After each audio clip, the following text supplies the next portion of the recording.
예수님께 붙어 있는 교회입니다. 우리는 예수님께 붙어 있는 교회입니다. 감사합니다. 지난주에는 이 참된 교회의 표지 첫 번째로 말씀 전파라는 내용을 가지고 함께 나눴습니다.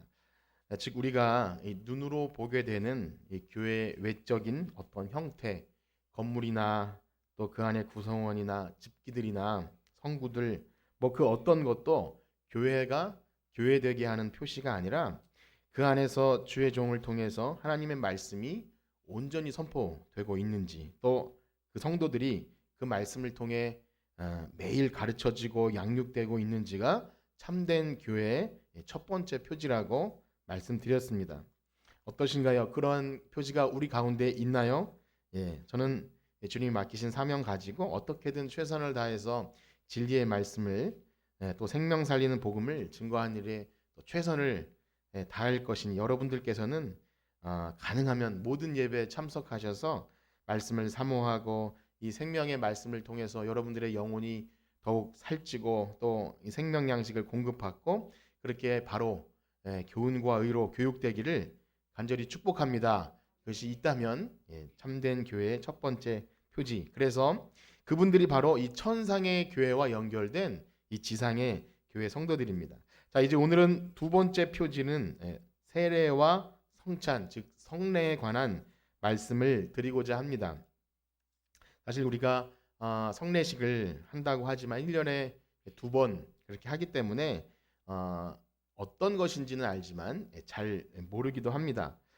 성례식 때 우리가 세례를 하고 또 성찬을 통해서 우리가 읽은 본문처럼 예수님의 살과 피를 기념하는 떡과 잔을 나누고 우리를 위해 살을 주신 또 피를 흘려주신 그 예수님을 기념합니다. 이것이 바로 우리 개혁교회에 행해지는 성례입니다.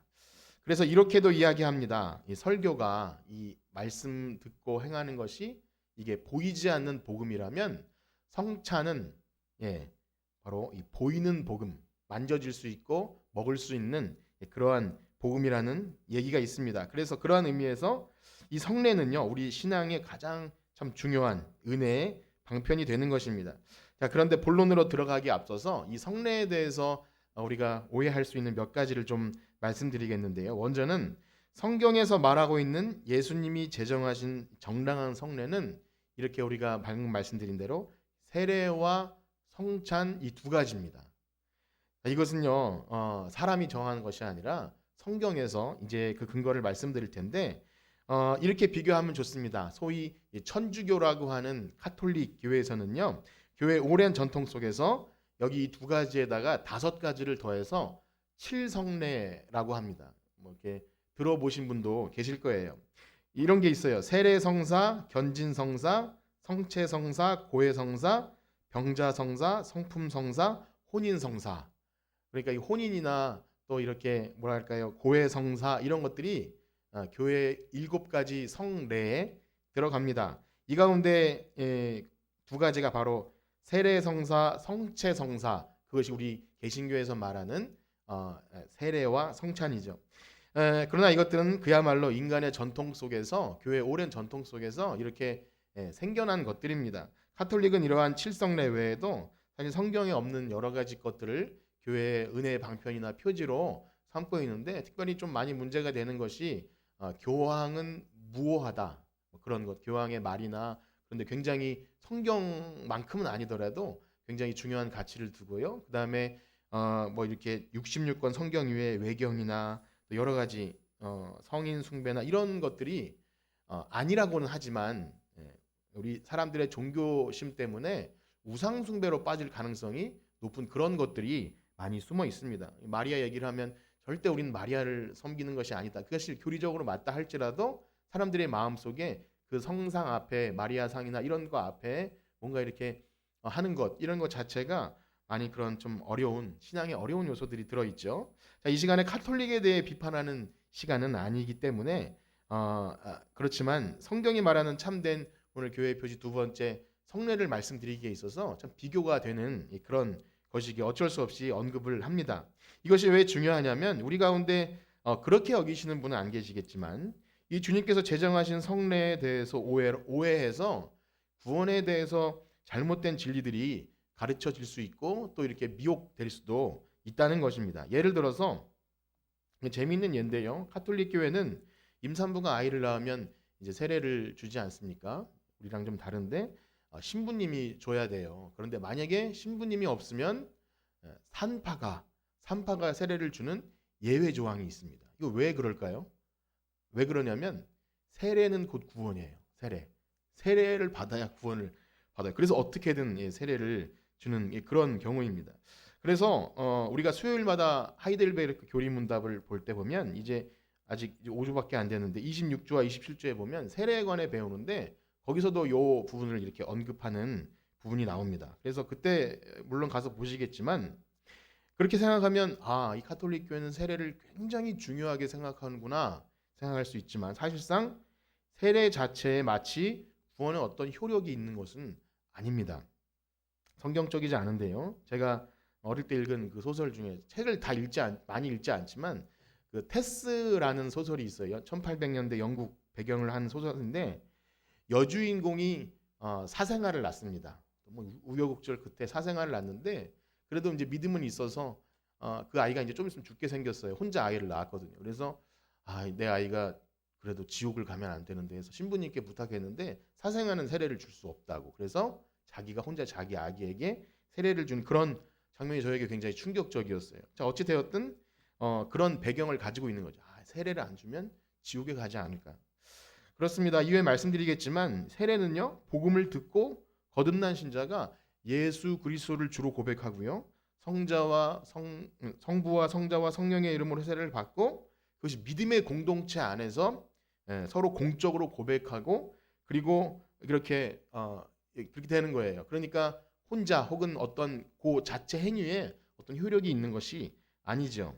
물에 담그던 혹은 찍어 바르던 어떤 목사님이 행하던 그것이 자체가 구원을 주는 효력이 있지 않다는 것입니다. 또 한 가지는 이 성찬에 대한 것인데요. 또 가톨릭 교회는요, 이 떡과 잔을 받아 먹을 때, 그래서 미사 때마다 항상 하는데 실제로 그 떡과 잔이 예수님의 몸으로 화한다. 그래서 화채설이라는 그런 어려운 말이 있어요. 진짜 실제로 그 떡과 잔이 예수님의 살과 피로 우리 몸속에 들어온다. 굉장히 신비하지 않습니까? 가톨릭엔 그런 신비함이 있어요. 근데 은혜와 감동이 될 것 같은데 그것조차 성경적이지가 않습니다. 개혁교회는요. 화채설이라기보다는 상징설이나 영적 임재설 그렇게 합니다. 뭐 우리가 읽은 그대로이죠. 예수님이 우리에게 주신 그 원리를 따라서 믿음으로 고백하고 그것이 실제 카스테라가 됐던 혹은 정말 밀전병이 됐던 초대교회 그 예수님이 실제 하신 성찬은 한 덩어리의 떡을 가지고 거기서 이렇게 떼서 한 덩어리를 가지고 먹지 않습니까? 그것이 되었던 어쨌든 간에 예수님께서 말씀하신 그 원리 이것이 내 살이다. 그리고 한 잔을 가지고 나눠 먹으면서 이것이 내 피다. 이렇게 말씀하심을 믿고 고백할 때 예수님과 영적인 연합이 되는 거예요. 성찬을 한다는 것은 그러한 의식의 은혜의 수단인 것입니다. 자, 그렇다면 다른 비판보다는 비판이 아니라 그것이 사실이니까요. 그런 것보다는 성례에 대한 잘못된 시행이 되지 않도록 우리 그리스도의 몸된 교회로서 시행하는 그 성례의 의미를 좀 살펴보기 원하는데요. 먼저 성례는요. 말씀과는 결코 분리될 수 없어요. 말씀을 몰라도 그 행위를 하면 그냥 되는 게 아니죠. 그리고 또 한 가지는 공동체를 떠나서는 시행될 수가 없습니다. 아주 극한의 상황이 아니고서는 교회 공동체 안에서 시행되는 거죠. 그래서 세례를 받고 성찬을 받는 사람은 먼저 하나님의 말씀을 통해서 복음을 듣고 예수님을 구주로 영접하는 단계가 필수적입니다. 이것이 없이는 뭐 원리적으로도 안 되고 그 사람에게도 의미가 없는 거죠. 그래서 참된 교회의 외적인 표지인 그 첫 번째 말씀 전파와 동일선상에 있습니다. 말씀이 제대로 가르쳐지면 그것으로 복음을 듣고 예수 그리스도를 주로 영접하면 이제 이 성례를 할 수 있는 거죠. 그래서 이 말씀이 제대로 학습되었다면 이것이 개인적인 문제가 아님을 알게 됩니다. 나는 개인 홀로 존재하는 게 아니라 예수님과 영적인 연합 그리고 예수님을 머리로 둔 이 교회에 내가 한 몸 되었구나. 그것이 제대로 인식이 되어져야 세례를 받고 성찬을 하게 되는 거죠. 그래서 공동체와 별개로 행해질 수가 없는 것입니다. 그래서 우리가 세례를 받을 때 생각해 보면, 여러분 한번 생각해 보세요. 세례를 받을 때 보면 많은 분들이 그 장면을 함께 봅니다. 성도님들이 보면서 목사님이 이제 성부와 성자와 성령의 이름으로 세례를 주노라 하면 어떻게 하죠? 아멘 하면서 같이 증인이 되어주는 거예요. 그리고 이분이 우리의 함께 한 몸 되었다. 이것이 굉장히 너무나 은혜스러운 그런 방편이 되는 거죠. 이 그리스도의 한 몸 되었다. 그래서 참된 교회에서 행해지는 성례는요, 진정한 교회의 중요한 표지가 되는 것입니다. 예수님 말씀대로, 그리고 주님 다시 오실 때까지 이것을 계속 시행하는 거죠. 그리고 마침내 이 보이는 교회의 성례는요, 이따 다시 한번 말씀드리겠지만, 장차 보이지 않는 그 천상의 교회, 하늘나라 성도로 연결되는 그 예표로 행해지는 거예요. 마지막 때 주님과 함께 그 잔치자리에서 벌어지는 그 놀라운 기쁨을 미리 맛보게 된다는 것입니다. 자, 그런데 이제 성례에 관하여 우리가 중요하게 잊지 말아야 할 것들이 있는데요. 먼저 우리 세례에 관해서 살펴볼 텐데, 우리 마태복음 28장을 한번 펴서 읽어볼까요? 마태복음 28장 18절에서 20절입니다. 마태복음 가장 마지막인데요.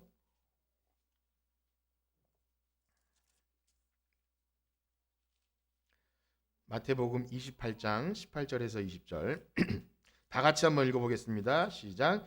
예수께서 나와 말씀하여 이르시되 하늘과 땅의 모든 권세를 내게 주셨으니 그러므로 너희는 가서 모든 민족을 제자로 삼아 아버지와 아들과 성령의 이름으로 세례를 베풀고 내가 너희에게 분부한 모든 것을 가르쳐 지키게 하라. 볼지어다 내가 세상 끝날까지 너희와 항상 함께 있으리라 하시니라. 아멘. 예수님의 명령인 거예요. 예수님이 마지막 사도들에게 모이사 너희가 마지막 명령이니까 이건 예수님이 다시 오실 때까지 지키는 거죠. 그래서 세례가 결코 형식적이 되어서는 안 됩니다. 이미 말씀드린 대로 이 세례에 대해서 가톨릭 교회에서 말하는 그런 구원의 효력은 없다 할지라도, 만약 이 세례를 허락하신 그 주님의 은혜와 감격을 제대로 알지 못하고 한다면 참 그야말로 형식적일 수밖에 없죠. 형식적인 세례는 형식적인 신자를 만들어낼 수밖에 없습니다.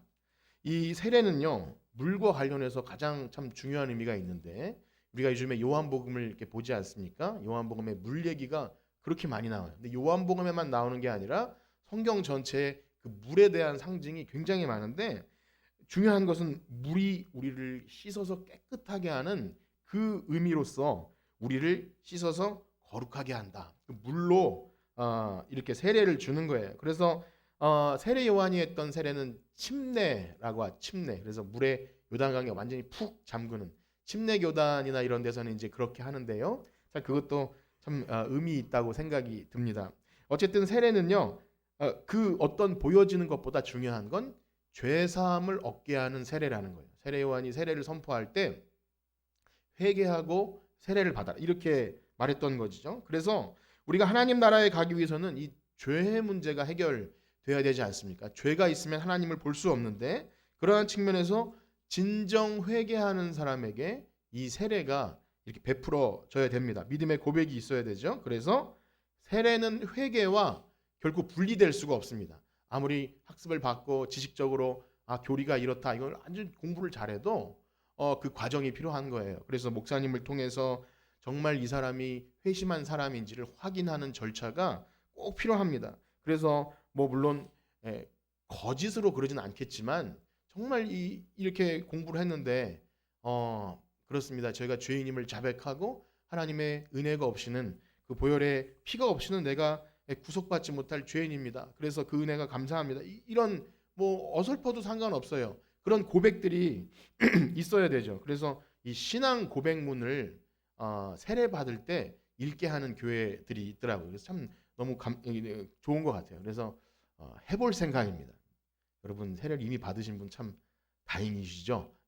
이제 새롭게 세례 받거나 그런 분들에게 자기 신앙 고백문을 좀 미숙하더라도 그렇게 하는 거 너무 좋은 거죠. 그래서 이 세례를 갈망하게 되고 영적으로 감사와 감격이 있는, 자신이 이 교회 한 지체가 되었다는 것도 어떤 세상의 단체의 멤버가 되는 것과 비교할 수 없는 영적인 연결이 되어 있음을 느끼게 된다는 겁니다. 그래서 참 안타까운 것은 저도 많이 봤지만 군대에서 이 진중 세례라고 해서 그냥 이렇게 줄 세워놓고 한 번씩 이렇게 팔짝 터치하면서 그런 세례가 있어요. 뭐 그래도 기독교인이 되는 참 중요한 어떤 도입 단계라고 볼 수 있지만 세례의 그 의미를 많이 하락시킬 수밖에 없습니다. 또뭐 교회 안에서도 어떠한 절차가 제대로 시행되지 않고 혹은 이렇게 시간이 되어서 그냥 체면상 줬다면 주는 교회도 민망하고 받는 사람도 밍숭밍숭한 것이죠. 물론 이 세례를 받는 의식 자체가 구원받았음의 징표는 아닙니다. 우리가 진정 복음을 듣고 우리의 죄를 자백하고 예수님의 대속의 사건을 고백할 때 세례를 안 받아도 구원이 임하는 것입니다. 그럼에도 불구하고 이 공동체가 함께 그것을 확증하는 세례는요, 이런 거예요. 마치 사랑하는 남녀가 많은 하객을 불러 모아놓고 사랑의 언약을 하는데 증인이 되어주고 함께 축하해주고 그럴 때 그게 이 기쁨이 배가 되는 건 아닙니까? 그냥 동사무소에서 혼인신고하고 그냥 이렇게 사는 것도 뭐 결혼이지만 함께 모여서 그 예식을 하는 것. 그래서 우리나라는 결혼식을 뭐 옛날엔 어땠겠지 모르지만 예식장 가서 하면 한 20분 하지 않습니까? 그다음에 교회에서 해야 1시간 하는 것이고, 그런데 이 이스라엘 유대 전통은 거의 뭐 일주일간 3, 4일 넘게 결혼 잔치를 하고 그럽니다. 그 수많은 공동체 안에서 그 기쁨을 깊이 누리고 또 그 의미를 생각할 때 어떤 그 서류보다 더 강한 그런 은혜가 있는 것이죠. 그러므로 세례는요, 우리 영적인 생활에 엄청난 복을 준다는 것입니다. 세례를 여러분 누구의 이름으로 세례를 받습니까? 어떤 목사님은 아니죠. 바로 성부와 성자와 성령 삼위 하나님의 이름으로 받아요. 그래서 가톨릭은 이렇게 세례를 받으면 세례명을 주잖아요. 세례명이 뭐 이렇게 또 있어 보여요. 무슨 이렇게 어떤 분이 이렇게 안드레야 뭐 그러면 얼마 좀 있어 보이지 않습니까? 그러나 우리가 세례명을 받지 않아도 우리의 이름은요, 성도가 되는 거예요. 하나님 아버지와 함께 연합해서 하나님의 자녀로 바뀌는 겁니다. 그 이름이 세상에서 이쁘든 안 이쁘든 그 이름이 하나님 앞에서 성도로 바뀌는 거예요. 즉 이제 과거의 죄로 인해 죽었던 영원한 멸망에 들어갈 수 없었던 우리가 예수님으로 인해서 살리심을 받고 그분과 합하여 하나가 되는 영적인 연합의 복을 누리는 겁니다. 여러분 세례에 대해서 그런 참 갈망함, 이미 우리는 다 거의 다 세례를 받으신 분들이지만 또 성찬을 참여할 때마다 그 은혜가 있어야 되죠. 우리가 그리스도와 연합되었다는 그 영적인 진리는요, 예수님께 붙어 있음을 자꾸만 확인하는 거예요. 내가 예수님께 붙어 있구나. 죄 사함을 받고 세례를 받고 예수님 명령대로 이 세례를 받고 예수님께 붙어 있구나. 또한 마지막 날에 주님께서 부활하신 것처럼 이 세례가 우리가 죽고 다시 살림받는 그런 의미가 있거든요. 예수님께서 죽으셨지만 다시 부활하심처럼 우리도 마지막 날 영생의 부활이 있겠구나 하는 그 영생의 소망함을 믿게 한다는 것입니다. 자, 그런데 우리가 잊지 말아야 할 것은 우리가 이렇게 세례를 받는다고 자동으로 어떤 일이 잘 되거나 그냥 믿음이 막 성장하거나 그런 것은 결코 아니에요. 말씀드린 대로 결혼식을 아주 성대하게 하든 아니면 아주 조촐하게 하든 그것과 상관없이 앞으로의 삶이 더 중요한 건 아닙니까? 사람들을 엄청 불러 모으고 뷔페를 아무리 맛있게 먹어도 그 다음에 제대로 살아내지 못하면 그것이 의미가 없는 것처럼 우리 교회의 고백은 믿음을 가지고 삶으로 반응해야 됩니다. 우리의 예배가 삶이 되어야 되는 것은 너무 중요하죠. 엄청 거룩하게 보이고 뭔가 갖춰진 예배를 풍성하게 드려도 삶에서 그것이 연결되지 않으면 참 어려운 겁니다. 그러므로 이제 세례를 받은 성도들은요, 이전에 행하였던 과거의 모습을 자꾸만 몰아내는 그 삶의 그 일들이 자꾸만 이루어져야 돼요. 내가 새 사람 되었음을 확인하면서 이 일들을 행하는 것. 자꾸 죄를 멀리하고 하나님의 난 새 사람이다.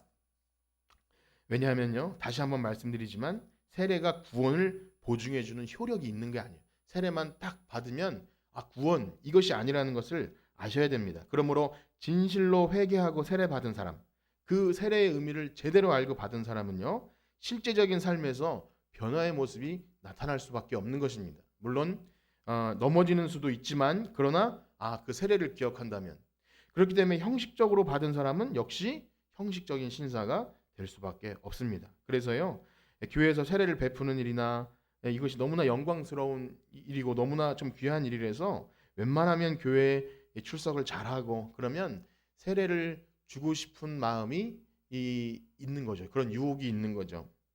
그러나 조금 지체되는 한이 있더라도 마음에 그것이 부담이 된다 할지라도 한 사람의 신자가 성례의 과정을 충실하게 밟아 나가고 제대로 세례를 받게 하는 것이 이 교회가 해야 될 중요한 사명입니다. 때로는 교회 다닌 지 이제 몇 년이 되었지만 아직 세례를 받고 있지 못하면 이게 권하기도 하고 이렇게 예배도 잘 빠지고 고백이 없지만 이제 너무 오래 다녔는데 세례도 그렇고 집사도 그렇고 웬만큼 하면 그냥 주려는 마음이 참 좋은 마음이기도 하면서 그러면 세례에 대한 진정한 의미, 직분에 대한 그 소중함이 서로 하락되는 거예요. 교회도 그렇고 본인도 그렇고.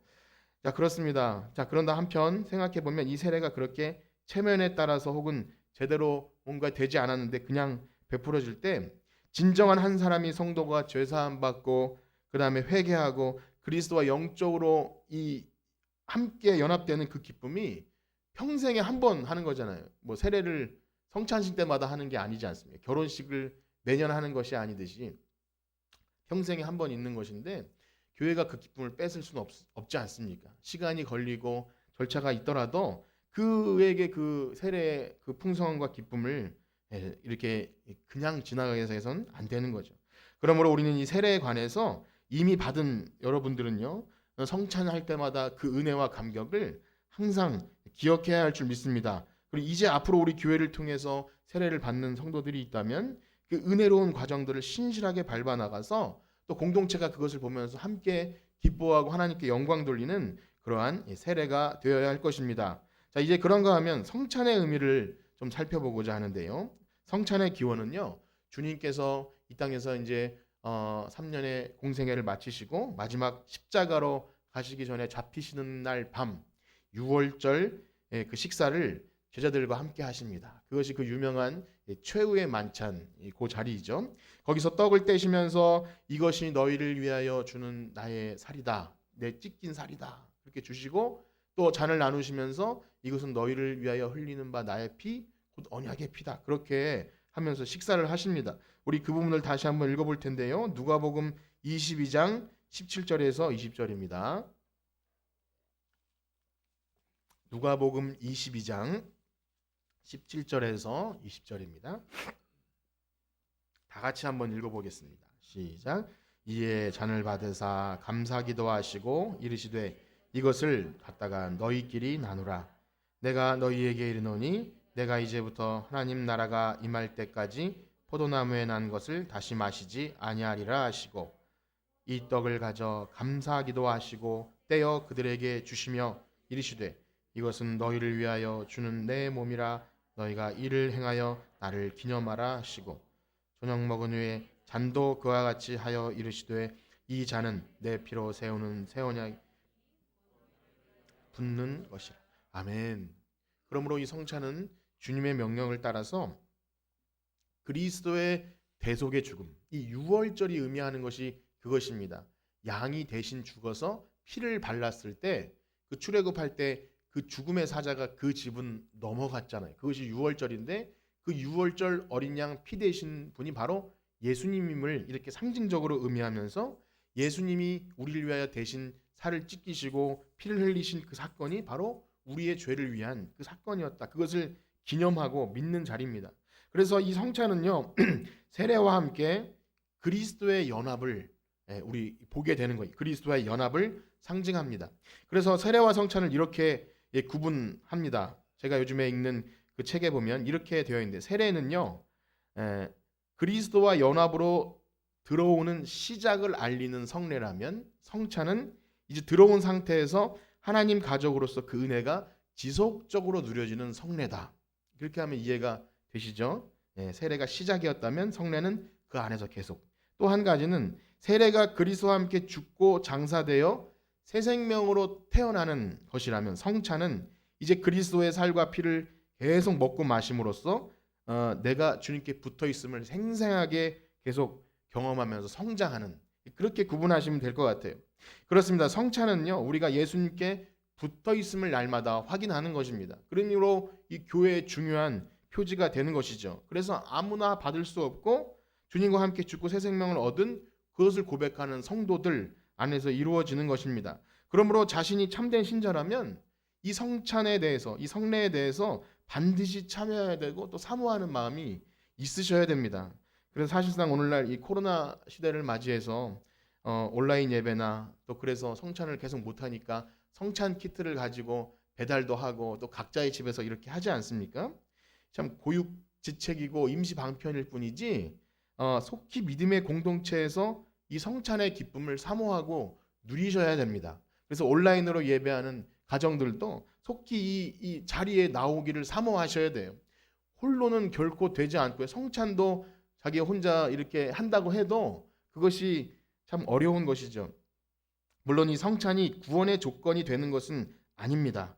어쩌다가 성찬에 참여하지 못한다고 해서 나는 한 몸이 아닌가, 그런 것은 아니죠. 그럼에도 불구하고 만약 이 성찬을 등한시해서는 안 되는 것은요, 주님과 연합해서 살아가는 그 안에서 생명을 누리는 신분을 자꾸 확인하지 않으면 우리가 자꾸 망각하게 되고 그 의미를 이렇게 잃어버리게 됩니다. 또한 성찬은요, 이 땅의 교회에서 성도들과 연합의 의미를 이렇게 확인하는 것, 거기에서 멈추는 것이 아니라 더 중요한 의미는요, 장차 있을 천국 잔치의 예표가 되는 거예요. 우리가 여기서 떡을 떼며 잔을 마시는 이것이 예수님 말씀에 의하면 이제 장차 하나님 나라에 가면 거기서 이제 여기 이 땅의 것이 아니라 새 것으로 먹게 되겠다. 우리 그 부분을 한번 다시 읽어보겠습니다. 이번엔 마태복음을 보실 텐데요. 화면을 보면서 한번 읽어보겠습니다. 마태복음 26장 27절에서 29절입니다. 마태복음 26장 27절에서 29절 시작. 또 잔을 가지사 감사하기도 하시고 그들에게 주시며 이르시되 너희가 다 이것을 마시라. 이것은 죄사함을 얻게 하려고 많은 사람을 위하여 흘리는 바 나의 피 곧 언약의 피니라. 그러나 너희에게 이르노니 내가 포도나무에서 난 것을 이제부터 내 아버지의 나라에서 새 것으로 너희와 함께 마시는 날까지 마시지 아니하리라 하시니라. 아멘. 죽으시고 부활하신 예수님이 승천하시잖아요. 그분이 우리를 기다리시면서 마침내 장차 이 하늘에서 천국 잔치가 벌어질 때 이 예식을 기억하게 한다는 겁니다. 거기서 너희들과 함께, 여기 보면 새 것으로 너희와 함께 마시는 날을 주님이 고대하고 있다는 거예요. 여러분 그 은혜가 있기를 축복합니다. 그래서 성찬을 행할 때마다 이 땅에서 교회와 연합, 그리고 장차 임할 하나님 나라에서 주님과 천국 잔치, 그것을 우리가 자꾸만 상기하실 때 이게 얼마나 은혜가 되겠습니까? 여러분들에게 그러한 은혜가 있기를 축복합니다. 자, 마지막으로요, 이 귀한 성례가 여러분 형식적이 돼서는 결코 안 되는데요. 우리 이 고린도전서에 참 중요한 말씀이 있는데 고린도전서 11장 27절에서 32절까지를 한번 같이 읽어보겠습니다. 고린도전서 11장 27절에서 32절입니다. 또 다 같이 한번 읽어보겠습니다. 시작. 그러므로 누구든지 주의 떡이나 잔을 합당하지 않게 먹고 마시는 자는 주의 몸과 피에 대하여 죄를 짓는 자이니라. 사람이 자기를 살피고 그 후에야 이 떡을 먹고 이 잔을 마실지니 주의 몸을 분별하지 못하고 먹고 마시는 자는 자기의 죄를 먹고 마시는 것이니라. 그러므로 너희 중에 약한 자와 병든 자가 많고 잠자는 자도 적지 아니하니 우리가 우리를 살폈으면 판단을 받지 아니하려니와 우리가 판단을 받은 것은 주께 징계를 받은 것이니 이는 우리로 세상. 아멘. 이 고린도 교회에 바울이 이 성찬에 대한 교훈을 주시는데 구체적으로 무슨 일이 일어났는지는 정확하게 알 수 없지만 고린도 교회에서 이 성찬을 합당하지 않게 먹고 마실 때 그 주의 몸과 피에 대해 죄를 짓는 것이며, 이렇게 자기를 살피지 않고 성찬에 임할 때 고린도 교회 성도들 가운데 약한 자와 병든 자가 많고 잠자는 자도 적지 아니하다. 정확히 어떤 일이 일어나는지 모르겠지만 이 성찬을 이렇게 합당하지 않게 됐을 때 하나님의 심판이 임하였다는 말입니다. 사실 합리적인 사고를 하는 우리들 가운데는 이것이 그냥 기념이라면, 그냥 상징이라면 그것을 제대로 하지 못했다 한들 뭐 그런 일이 발생하겠느냐 싶지만 사실 초대교회에서는요 하나님을 속이는 일이 있을 때 그 아나니와 삽비라 사건처럼 성령을 속이는 일이 있을 때 그 자리에서 영혼이 떠나가는 참 끔찍한 일도 있었다는 것이죠. 그러한 면에서 보면 바울이 지금 너희 중에 지금 고린도 교회에 이런 병이 있지 않 이것은 너희들이 그 주의 성찬을 없인 여겼기 때문이다. 이렇게 바울이 판단을 하고 그것은 징계라고 이야기합니다. 또 우리가 이렇게 들으시면 그 성찬 때문에 그러한 일이 발생했나라고 생각하면 좀 이게 좀 무서워지죠.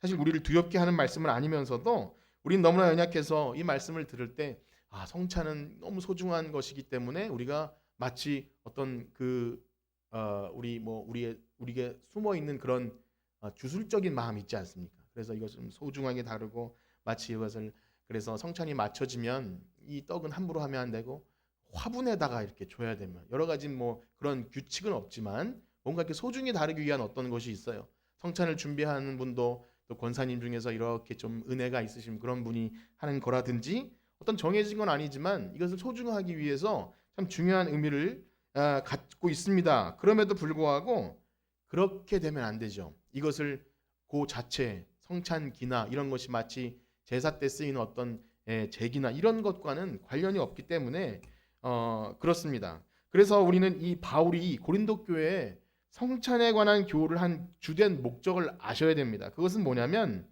주님의 우리에게 명령하신 그 귀한 성찬을 소중히 여겨야 되는데 그렇지 않으면 이미 사실은 심판을 받은 것이나 마찬가지라는 겁니다. 그 무슨 의미냐면 사실 눈에 보이게 뭐 징계를 받거나 뭐 하나님이 치시거나 이런 것이 없다 할지라도 이미 그리스도와 한 몸 되고 그래서 이 그리스도의 몸 된 교회의 지체로 서로 사랑하는 마음이 없이 성찬에 임했다면 이미 그가 구원받았는지 그것은 너무나 불분명한 것이라는 것이죠. 그런 사람이 아무리 겉으로 형식적인 이 성찬에 참여한다 해도 그 사람에게는 이 성찬이 아무 의미가 없는 것입니다. 그래서 고린도 교회에 있었던 그 성찬에 대한 교훈은 이렇게 마무리가 되죠. 우리 전에도 한번 이 부분을 한번 나눈 적이 있는데요. 11장 33절입니다. 11장 33절. 고린도전서 11장 33절 시작. 그런즉 형제들아 먹으러 모일 때 서로 기다리라. 아멘. 이 세례와 성찬, 이 성례식 모두는요. 주님의 몸된 교회의 이 공동체 한 몸 되었다는 것을 이 나타내는 중요한 의식이라서 먼저 된 자나 나중 된 자나 사회적으로 지위가 높은 자나 낮은 자나 부한 자나 가난한 자나 먹을 것을 많이 가져올 수 있는 사람이나 아니면 일하다가 늦게 온 사람이나 할 것 없이 주님의 몸된 교회는 서로 하나 된 것을 힘써 지켜야 하기 때문에 기다리는 거죠. 그것에 의미가 있는 거예요. 외형적인 형식만을 취하는 게 아니라 주님의 이 살찌기심, 피 흘려주심이 가장 연약한 자들에게까지도 잘 돌아갈 수 있도록 이렇게 배려하고 기다려주는 것이 성찬의 의미라는 겁니다. 오늘 말씀을 이렇게 정리하겠습니다. 오늘 참된 교회의 외적인 표지 두 번째 성례를 함께 나눴는데요. 우리 교회는 대체로 이 부활절과 추수감사절 1년에 2번 성례를 거행합니다. 이 횟수에 대해서 어떤 정해진 것이 있을까요? 없을까요? 정해진 것이 없어요. 대한예수교 장로회 총회 헌법 제11장 성찬 예식에 보면 1조는 이렇게 되어 있습니다. 성찬을 종종 베푸는 것이 좋으나 1년에 몇 회를 거행하든지 각 교회 당회가 작정하되 덕을 세우기에 합당한 대로 정한다. 그게 횟수에 관한 규칙인데요. 많이 해도 좋고 적게 해도 좋은데 덕이 되게 하는 거죠. 그래서 사실 매주 해도 상관은 없는 것입니다. 근데 우리의 그 짜여진 이 정해진 시간과 또 이런 것이 있지 않습니까? 그래서 성찬식이 있을 때 목사님이 만약에 설교를 좀 길게 하면 벌써 조바심이 느껴지게 하고 오늘 예배가 좀 늦게 끝나겠구만 하는 생각이 들 수도 있고 그래서 이렇게 누군가 이렇게 몸을 움직이거나 하면은 제가 경험해 보면 바라는 이 앞에 계신 분들이 혹시 시계를 이렇게 보시잖아요. 그럼 굉장히 압박이 돼요. 그러니까 시계를 보시더라도 몰래 이렇게 예배 시간이 언제 끝나는 건 정해지지 않았습니다. 11시 예배지만 식사 시간에 맞춰서 끝내는 것도 아니고 그래서 여러분 다른 것보다 이 성찬에 대해서 또 예배 시간에 대해서 압박을 갖지 않도록 이미 마음의 준비를 하고 오셨으면 좋겠어요. 이것이 정말 귀한 주님의 몸된 그것을 확인하는 자리가 아니겠습니까?